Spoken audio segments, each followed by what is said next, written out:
Okay, so bago kong experiment, alam mo ano yan? Parang sushi siya, pero actually hindi siya sushi talaga.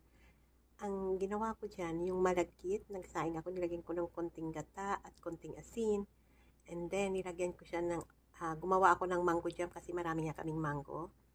And yan ang pinalaman ko. Yan, na-roll ko siya for the first time.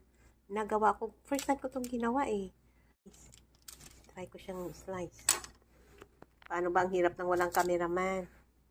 Ayan siya, oh. Kung ano yung, ay, malambot. Ano ba to? Pinapatigas pa ba to? Ay, nire-ref pa ba to? Kasi malambot siya.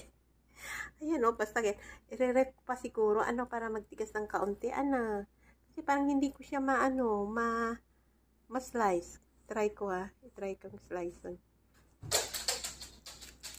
Ayan, oh. Pero siguro i-try ko siyang, titikman ko.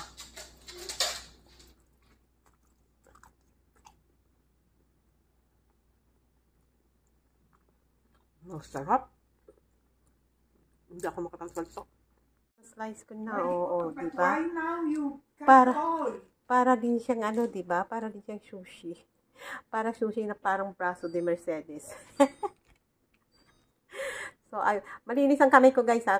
Kahuhugas ko lang. Eh, para siyang, ano, parang sushi na parang braso de Mercedes. So, this is braso de sushi. Sushi. Braso de sushi. Okay, so, yun. Ayun na siya, kinain ko na.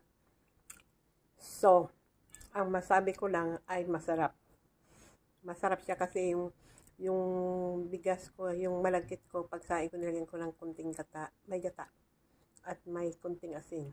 Tapos, inan mo siya sa medyo manamis-namis na mangga. So, just imagine how sarap. How masarap.